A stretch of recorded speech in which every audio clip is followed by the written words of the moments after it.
Welcome to point decoded. Andhra Pradesh ఒకప్పుడు సమైక్య ఆంధ్రప్రదేశ్, ఆ తర్వాత విభజిత ఆంధ్రప్రదేశ్. ఆ ఆంధ్రప్రదేశ్ని స్వర్ణాంధ్రప్రదేశ్ చేస్తానంటూ చెప్పిన మాటలు ప్రజలు నమ్మి 2014లో టీడీపీ పార్టీని, అప్పుడున్న కూటమిని అధికారంలోకి తీసుకొచ్చారు. ఆ తర్వాత హరితాంధ్రప్రదేశ్ చేస్తానంటూ జగన్మోహన్ రెడ్డి చెప్పిన మాటలు, రైతులకు మేము అండగా ఉంటామంటూ చెప్పిన మాటలు విని 2019లో మరొకసారి అధికారం వచ్చింది, అధికారాన్ని ఇచ్చారు ప్రజలు. ఇప్పుడు మూడోసారి అభివృద్ధి ఆంధ్రప్రదేశ్ చేస్తామన్నారు.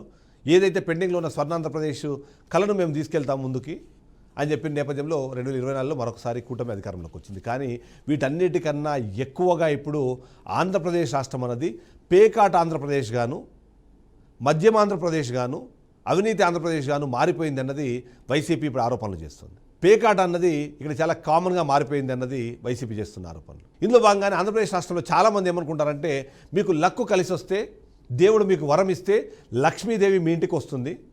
ఆ అదృష్టాన్ని పరీక్షించుకోవాలంటే ఇలాంటి పేకాటలు ఆడడం తప్పేం కాదు, ఇప్పుడు కాదు, భారతదేశంలో మన మహాభారత కాలం నుంచే ఈ పేకాట అన్నది మన సంప్రదాయంలో భాగంగా ఉందని మాట్లాడించే వాళ్ళు, వాదించే వాళ్ళు కూడా ఇప్పటికీ ఉన్నారు. ఎందుకు ఇలాంటి పరిస్థితి అంటే, ఎప్పుడైనా సరే మనం చూస్తే సంక్రాంతి పండుగల్లో ఆడుకునే ఆ చిన్న చిన్న జూదాలు ఏవైతే ఉన్నారో ఆ జూదాలని ఫ్యామిలీస్ కూర్చొని ప్రశాంతంగా సరదాగా ఆడుకునే పేకాటని కూడా జూదం కిందనే లెక్కగట్టి దాన్ని మన సంప్రదాయంలో భాగమని చెప్పేవాళ్ళు, దాన్ని అలా సమర్థించుకునే వాళ్ళు కూడా ఆంధ్రప్రదేశ్ రాష్ట్రంలో చాలామంది ఉంటారు. కానీ ఇప్పుడు పరిస్థితి అలా కాదు. పేకాట అనే పేరుతో క్లబ్బులు నిర్వహిస్తున్నారు, రిక్రియేషన్ పేరుతో పేకాట ఆడిస్తున్నారు. ఆ పేకాట ఏదో సరదాగా ఆడుతోంది కాదు, వేల రూపాయలు, లక్షలాది రూపాయలు బెట్టింగులుగా పెట్టి మరీ అక్కడ గేములు నడుస్తున్నాయి. వాటిలో ఎంతోమంది సామాన్య ప్రజలు, వాళ్ళ జీవితాలు కూడా ఆగమైపోతుంది. ఇవి సరిపోవన్నట్టుగా లక్షాధికారులు, కోటీశ్వర్లు కూడా నిజంగానే పాండవుల కాలంలో, అంటే మహాభారత కాలంలో పాండవులు ఎలా అయితే తమ ఆస్తిని మొత్తం పోగొట్టుకున్నారో అలా ఎంతోమంది కోటీశ్వర్లు, లక్షాధికారులు అక్కడికి వచ్చి భిక్షగాళ్లుగా మారిపోతున్న పరిస్థితులు కూడా మనం చూస్తున్నాం. అలాంటి నేపథ్యంలో ఆంధ్రప్రదేశ్ రాష్ట్రంలో ఈ రిక్రియేషన్ క్లబ్ల పేరుతో ఇలాంటి బెట్టింగులు కానివ్వండి, పేకాడాడడం అన్నది నిషేధం అన్న విషయం వీళ్ళందరూ మర్చిపోతున్నారు. సరదాగా కుటుంబ సభ్యులు ఆడుకునే దానికి క్లబ్బులుగా మార్చి ఇలా వేలాది మంది ఒక చోటకు చేర్చి, వందల సంఖ్యలో ఒక చోటకు చేర్చి వాళ్ళతో వేలాది రూపాయలు, లక్షలాది రూపాయలు బెట్టింగులు కట్టి ఆడించడం అన్నది ఎప్పటికీ అది ఇల్లీగల్. కానీ దానికి కూడా కొత్త పేర్లు పెట్టే ప్రయత్నం చేస్తున్నారు, దాన్ని కూడా సమర్థించుకునే ప్రయత్నం చాలామంది చేస్తున్నారు. ఇప్పుడు ఆంధ్రప్రదేశ్ రాష్ట్రంలో ఇంత పరిస్థితి ఎందుకు వచ్చింది అని అంటే, మనకు కనిపిస్తున్న అంశాలు రెండు.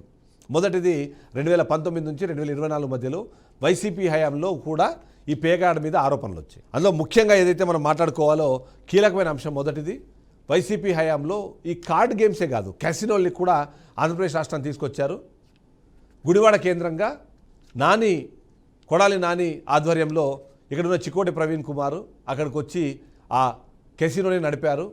దాన్ని అక్కడి నుంచి ముందు తీసుకెళ్లే ప్రయత్నం చేశారన్నది కూడా మనకి వినిపిస్తూనే ఉంటుంది. ఆ నేపథ్యంలో కూడా చాలామంది మనం చూసాం, క్యాసినోలు వచ్చాయి, అక్కడ వేరే వేరే అంశాలన్నీ తీసుకొచ్చారు. ఆంధ్రప్రదేశ్ రాష్ట్రాన్ని పేకాట ఆంధ్రప్రదేశ్గా, జూదా ఆంధ్రప్రదేశ్గా మార్చారు అని టీడీపీ ఆరోపణలు చేస్తూ వచ్చింది. దాన్ని కొట్టేసింది వైసీపీ ప్రభుత్వం, మనం చూస్తూనే వచ్చాము. కానీ ఆ తర్వాత ఇప్పుడు పరిణామాలు ఏంటి? నిజంగానే టీడీపీ చెప్పినట్టుగా నిజంగా అప్పట్లో క్యాసినోలు నడిచినా, పేకాట నడిచినా దాన్ని నిరోధించాల్సిన బాధ్యత ఉన్న కూటమి ప్రభుత్వం ఇవాళ ఏం చేస్తుందన్నదే మనకు ప్రశ్న. ఇదేదో నేనో లేకపోతే ఇంకొకరో చేస్తున్న ఆరోపణ కాదు, విపక్షాలో, విశ్లేషకులో, లేకపోతే జర్నలిస్టులో చేస్తున్న ఆరోపణ కాదు. ఈ ఆరోపణలు చేస్తుంది డైరెక్ట్గా ఆ పార్టీకి సంబంధించిన ఎమ్మెల్యేలే. మీరు గుర్తు తెచ్చుకుంటే, ఏదైతే వెస్ట్ గోదావరి జిల్లాకు సంబంధించిన ఒక డిఎస్పీ దగ్గరుండి మరీ జూదం ఆడిస్తున్నారు, పేకాట క్లబ్బులు నడుపుతున్నారు, దానికి ఆయన సపోర్ట్ చేస్తున్నారు అని ఈ రాష్ట్ర డిప్యూటీ సీఎం పవన్ కళ్యాణ్ డైరెక్ట్గా ఒక డిఎస్పీ మీద ఆరోపణలు చేశారు. అయితే ఆ తర్వాత దాన్ని డిప్యూటీ స్పీకర్ రఘురామకృష్ణరాజు ఖండించారు. ఆయన చాలా మంచివాడు, ఆయన అట్లాంటిది ఏం లేదు అని చెప్పనేది మనం చూస్తూ వచ్చాము. సరే, అది డిప్యూటీ సీఎం వర్సెస్ డిప్యూటీ స్పీకరా అన్న డిస్కషన్ జరిగినా, బట్ అక్కడ జరిగిన అంశం మాత్రం ఒక డిఎస్పీకి సంబంధించిన అంశము. అందులోనూ ముఖ్యంగా ఆయననే పేకాట క్లబ్బుల్ని నడపడానికి సపోర్ట్ చేస్తున్నారు అని చెప్పింది. సరే, అది ఒక డిస్కషన్ జరుగుతూ వచ్చింది, అది ఒక అంశం. అయితే ఆ తర్వాత కేసినేని చిన్నికి సంబంధించిన అంశంలో కూడా కొలికపూడి శ్రీనివాస్ చేసిన ఆరోపణలు ఏంటి? ఈయన డైరెక్ట్గా పేకాట క్లబ్బులు నడుపుతున్నారు, ఆయన ఆధ్వర్యంలో ఇవన్నీ నడుస్తున్నాయి, ఆయన అనుచరులు ఇవన్నీ నడిపిస్తున్నారు, దీన్ని ఇంత ఖర్చు పెడుతున్నారు, ఇంత డబ్బులు పెడుతున్నారు అని చెప్పేసి వాళ్ళు మాటలు చెప్పే ప్రయత్నం చేస్తున్నారు. సో ఈ నేపథ్యంలో గతంలో వైసీపీ హయాంలో కూడా ఇలాంటి ఆరోపణలు వచ్చినప్పుడు, అందులో ముఖ్యంగా కొద్దిమంది మీద, ఏది ఎమ్మెల్యే రాచమల్లి మీద కానివ్వండి, ఇలాంటి వాళ్ళు వచ్చినప్పుడు కొడాలి నాని ఎవరైతే ఆయన అనుచరుడు కురసాని వినోద్ పేరు మీద కూడా అప్పట్లో ఆరోపణలు వచ్చాయి. అది ఆయన ఆరోపణలు వచ్చిన వెంటనే ఆయన్ని అరెస్ట్ చేశారు, చూశారా అని చెప్పి ఒక ఎగ్జాంపుల్గా వైసీపీ చెప్పే ప్రయత్నం చేస్తుంది. అయితే వైఎస్ఆర్సీపీ ప్రభుత్వం మాత్రం అప్పుడున్న పరిస్థితుల్లో ఆన్లైన్ గేమింగ్ మీద పూర్తి స్థాయిలో బ్యాన్ పెట్టింది. బెట్టింగ్ చేయడం అనేది పూర్తిగా నిషేధించింది. 2020లో ఆంధ్రప్రదేశ్ గేమింగ్ యాక్ట్ అనే సవరణ చట్టాన్ని కూడా తీసుకొచ్చింది. అందులో రమ్మీ, పోకర్ లాంటి ఆన్లైన్ గేమింగ్ మనీని నిషేధించి యూత్ని రక్షించినట్టుగా అప్పట్లో చెప్పుకుంది. కానీ ఇదంతా జూద వ్యతిరేక చర్యగా ఆయన చూపించే ప్రయత్నం చేసి ఇప్పుడు ప్రస్తుతం కూడా ఏం చేస్తుంది, ఈ హయాంలో పేకాట పైన ఆరోపణలు ట్రిపుల్ అయ్యాయి. గతంలో ఉన్న దానికన్నా ఎక్కువ జరిగాయి. 2024 జూన్ నుంచి ఇప్పటి వరకు ఈ జూదం కానివ్వండి, పేకాట అనేది చాలా పెరిగిపోతుంది అనేది మనకు అర్థమవుతుంది. అంతేకాకుండా పేకాట క్లబ్బుల్ని కూడా అఫీషియల్గా చేసి నడిపేస్తున్నారని చెప్పి జగన్మోహన్ రెడ్డి ఆరోపిస్తున్నారు. పోలీసులు అయితే జూదం క్లబ్లో నేరుగా సపోర్ట్ చేస్తున్నారు అని ఎగ్జాంపుల్ చెప్తూ మొన్న మనం చూసాం నూజివీడులో ఒక పేకాట క్లబ్లో 120 మంది 100 కార్లలో వచ్చి లక్షల బెట్టింగ్లు జరిగిందని చెప్పేసి రిపోర్ట్లు వచ్చి దానికి సంబంధించి వాళ్ళ అరెస్టులు అవన్నీ కూడా మనం చూస్తూనే ఉన్నాం. నేను చెప్పినట్టు గతంలో భీమవరం డీఎస్పీ జయసూర్య కూడా ఈ జూదాన్ని సపోర్ట్ చేస్తానని చెప్పి డిప్యూటీ సీఎం చెప్పారు, కాదని డిప్యూటీ స్పీకర్ చెప్పారు. సరే, ఆ ఇష్యూ అన్నది ఎలాగో నడుస్తూనే ఉంది. ఈ నేపథ్యాన్ని మనం అబ్జర్వ్ చేస్తే నిజంగానే ఆంధ్రప్రదేశ్ ఇప్పుడు స్వర్ణాంధ్రప్రదేశ్, హరితాంధ్రప్రదేశ్, లేకపోతే పేకాట ఆంధ్రప్రదేశ్, జూదాంధ్రప్రదేశ్ అన్న క్వశ్చన్లు కూడా రైజ్ అవుతున్నాయి. సంక్రాంతి సమయంలో ముఖ్యంగా ఇలాంటివి జరుగుతూనే ఉంటాయి. ఎందుకంటే మనం తెలుసు, ఏవైతే ముఖ్యంగా కోడి పందాలకు సంబంధించి అది జూదం అక్కడ జరిగినా సరే అది ఒక మన సంప్రదాయంలో భాగంగా అని చెప్పేసి చాలాసార్లు చెప్పారు.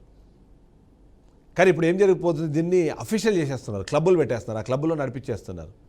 వాటిని సపోర్ట్ చేస్తుంది పోలీసులు, వాటిని నడిపిస్తుందేమో స్థానిక ఎమ్మెల్యేలు, ప్రజాప్రతినిధులు, వాళ్ళకి సంబంధించిన అనుచరులు. ఇలాంటి జరుగుతున్నప్పుడు కూడా రాష్ట్ర ప్రభుత్వం ఏం చేస్తుంది, ఓవైపు మద్యాన్ని మేము కంట్రోల్ చేస్తున్నాము, గతంలో ఏదైతే కల్తీ మద్యం ద్వారా చాలామంది ప్రాణాలు పోయినాయి కాబట్టి దాన్ని ఆపడం కోసమే మేము కొత్త మద్యం పాలసీని తీసుకొచ్చామన్న కూటమి ప్రభుత్వ పాలన, ఆ తర్వాత ఆ మద్యంలో ఆ పార్టీకి సంబంధించిన నాయకులే ఇరుక్కోవడం మనం చూసాం. సరే, దాన్ని తీసుకెళ్ళి మళ్ళీ జోగి రమేష్కి అటాచ్ చేశారు. అది ఏం జరుగుతుందన్నది రిజల్ట్ రావాలి. ఏదేమైనా ఈరోజు ఆంధ్రప్రదేశ్ రాష్ట్రంలో రేషన్ షాపుల కన్నా ఎక్కువ బెల్ట్ షాపులు ఉన్నాయన్నది ప్రతి ఒక్కరికి తెలుసు.